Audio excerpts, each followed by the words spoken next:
ನಮ್ಮ ಜಿಲ್ಲಾಧ್ಯಕ್ಷರು ಆತ್ಮೀಯರು ಆಗಿರ್ತಕ್ಕಂಥ ರಾಮಚಂದ್ರೇಗೌಡರು ಮಾತನಾಡಿದ್ದಾರೆ. ಶ್ರೀಮತಿ ವಿಜಯಲಕ್ಷ್ಮಿ ಆನಂದ್ರವರು ಕೂಡ ನಮ್ಮ ಪಕ್ಷದ ಉಪಾಧ್ಯಕ್ಷರಾಗಿ, ರಾಜ್ಯ ಉಪಾಧ್ಯಕ್ಷರಾಗಿ ಇವತ್ತು ನಮ್ಮಲ್ಲಿ ಈ ಸುದ್ದಿಗೋಷ್ಠಿಯಲ್ಲಿ ಭಾಗವಹಿಸಿದ್ದಾರೆ.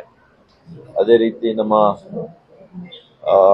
ಮಹಿಳಾ ಜಿಲ್ಲಾ ಅಧ್ಯಕ್ಷರು ಶ್ರೀಮತಿ ಲೀಲಾವತಿ ಶ್ರೀನಿವಾಸರವರು, ಮಾಜಿ ಅಧ್ಯಕ್ಷರು ಮತ್ತು ಮಾಜಿ ನಗರಸಭಾ ಸದಸ್ಯರು ಆಗಿರ್ತಕ್ಕಂಥ ಶ್ರೀಮತಿ ನಿರ್ಮಲಾ ಪ್ರಭು ಅವರು ಮತ್ತು ಎಲ್ಲ ನಮ್ಮ ಮಹಿಳಾ ಚುನಾಯಿತ ಪ್ರತಿನಿಧಿಗಳು, ನಮ್ಮ ಪಕ್ಷದ ವಿವಿಧ ಜವಾಬ್ದಾರಿಗಳಲ್ಲಿ ಇರ್ತಕ್ಕಂಥವರು ಎಲ್ಲ ಕೂಡ ನಮ್ಮ ಜೊತೆಯಲ್ಲಿ ಇವತ್ತು ಭಾಗವಹಿಸಿದ್ದಾರೆ. ನಮ್ಮೆಲ್ಲ ಮುಖಂಡರು ಕೂಡ ಇದ್ದಾರೆ. ಇವತ್ತು ನೀವೆಲ್ಲ ಕೂಡ ಈ ಸುದ್ದಿಗೋಷ್ಠಿಯಲ್ಲಿ ನೋಡಿದ್ರೆ ನಾವು ಅಧ್ಯಕ್ಷರಿಬ್ಬರೇ ಪುರುಷರಲ್ಲಿ ಕೂತಿದ್ದೀವಿ, ಮಿಕ್ಕಿರ್ತಕ್ಕಂಥವರೆಲ್ಲ ಮಹಿಳೆಯರಿದ್ದಾರೆ.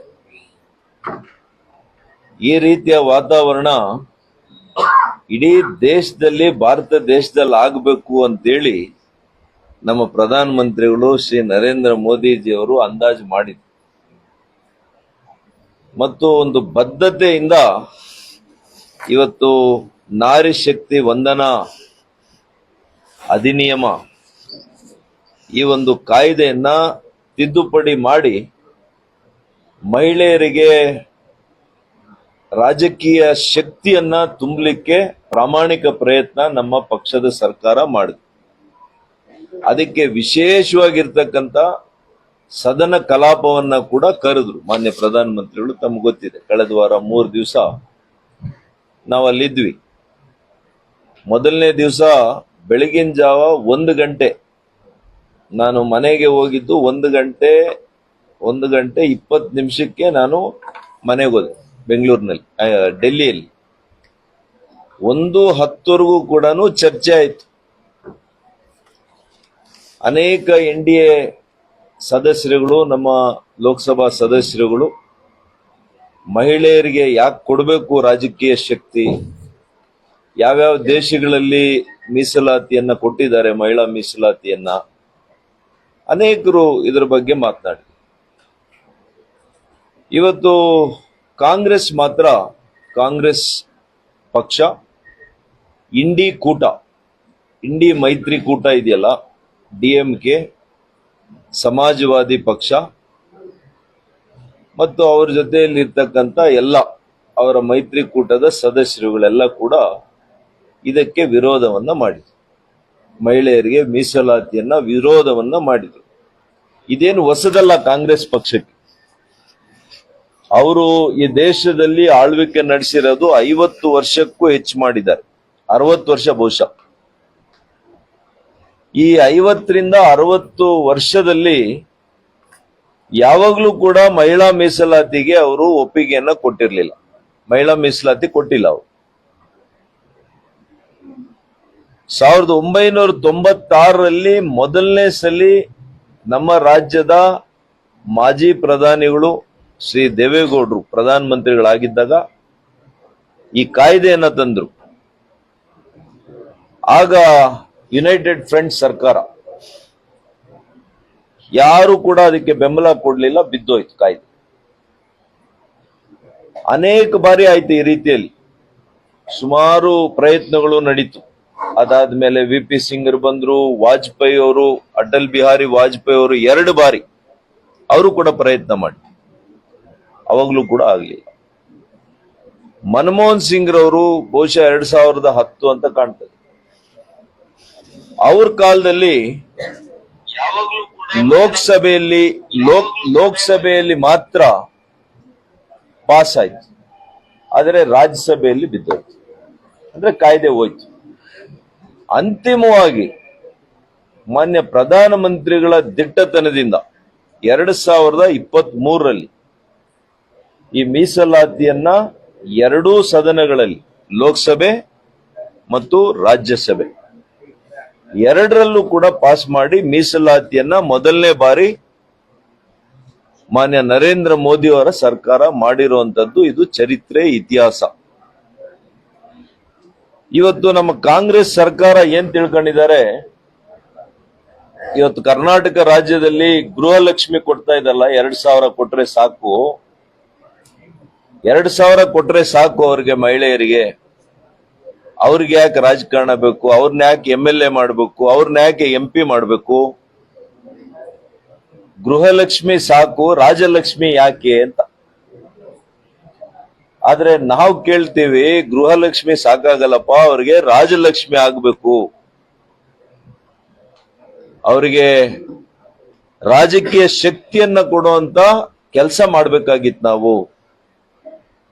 ಡಾಕ್ಟರ್ ಬಾಬಾ ಸಾಹೇಬ್ ಅಂಬೇಡ್ಕರ್ ಏನ್ ಹೇಳಿದ್ರು, ಒಂದು ಸಮಾಜನ ನಿಜವಾಗಿಯೂ ತುಲನೆ, ಯಾವ ರೀತಿ ಅಭಿವೃದ್ಧಿ ಆಗಿದೆ ಅಂತ ತುಲನೆ ಮಾಡುವಾಗ ಆ ಸಮಾಜದ ಮಹಿಳೆಯರ ಅಭಿವೃದ್ಧಿಯನ್ನ ಸಾಮಾಜಿಕವಾಗಿ, ಆರ್ಥಿಕವಾಗಿ, ರಾಜಕೀಯವಾಗಿ ಈ ಮೂರೂ ಕ್ಷೇತ್ರಗಳಲ್ಲಿ ಯಾವ ಸಮಾಜದಲ್ಲಿ ಮಹಿಳೆಯರು ಅಭಿವೃದ್ಧಿ ಹೊಂದಿದ್ದಾರೆ ಅಂತ ಸಮಾಜನ ಅಭಿವೃದ್ಧಿ ಹೊಂದಿರತಕ್ಕಂತ ಸಮಾಜ ಅಂತ ನಾನು ಹೇಳ್ಬಹುದು ಅಂತ ಹೇಳಿದೆ. ಮತ್ತು ಅವ್ರು ಇದ್ದಾಗೇನೆ, ತಮ್ಗೆಲ್ಲ ಕೂಡ ಗೊತ್ತಿದೆ, ಡಾಕ್ಟರ್ ಬಾಬಾ ಸಾಹೇಬ್ ಅಂಬೇಡ್ಕರ್ ಅವರು ಸಚಿವರಾಗಿದ್ದಾಗ ಹಿಂದೂ ಕೋಡ್ ಬಿಲ್ ಅನ್ನ ತಂದ್ರು. ಅದಕ್ಕೆ ಕೂಡ ಕಾಂಗ್ರೆಸ್ನವರು ವಿರೋಧ ಮಾಡಿ ಅದನ್ನ ಸೋಲಾದಾಗ ಅವರು ಮನನೊಂದು ರಾಜೀನಾಮೆ ತ್ಯಾಗಪತ್ರವನ್ನ ಕೊಟ್ಟರು. ಇದು ಇತಿಹಾಸ. ನಾನು ಯಾಕೆ ಹೇಳ್ತಾ ಇದ್ದೀನಿ ಅಂದ್ರೆ, ಇವತ್ತು ಈ ಸಮಾಜದಲ್ಲಿ, ನಮ್ಮ ದೇಶದಲ್ಲಿ 50% ಮಹಿಳೆಯರಿದ್ದಾರೆ.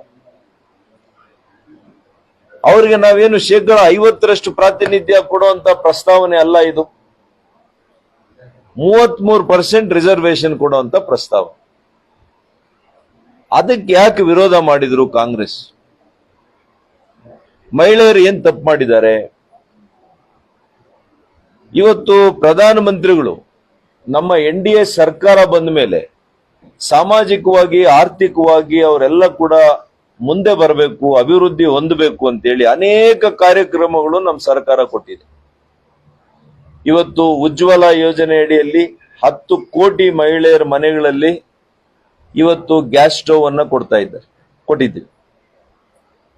ಅವರ ಆರೋಗ್ಯವನ್ನ ಕಾಪಾಡುವಂತ ಕೆಲಸ ಆಗಿದೆ. ಅದರ ಮೂಲಕ ಸುಮಾರು 15 ಕೋಟಿ ಶೌಚಾಲಯಗಳನ್ನ ನಿರ್ಮಾಣ ಮಾಡಿದ್ದಾರೆ. 4 ಕೋಟಿ ಮನೆಗಳು, ಮಹಿಳೆಯರ ಹೆಸರಿನಲ್ಲಿರುವಂತ ಮನೆಗಳನ್ನ ನಿರ್ಮಾಣ ಮಾಡಿಕೊಟ್ಟಿದ್ದಾರೆ.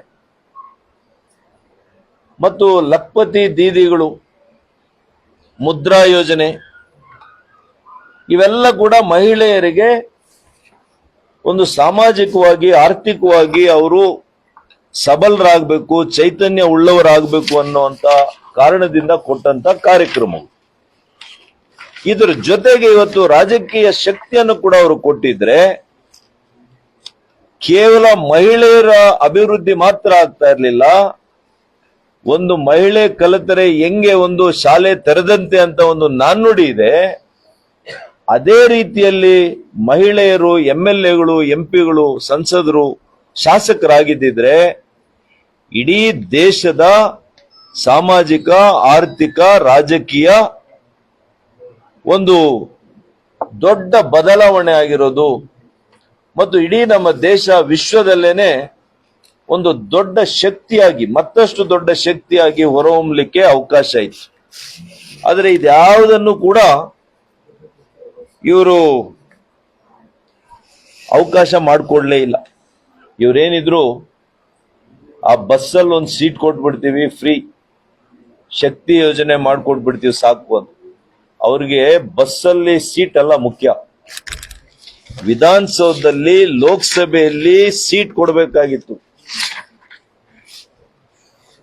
ಅದನ್ನ ಮಾಡೋ ಕೆಲಸ ಮಾಡಲಿಲ್ಲ.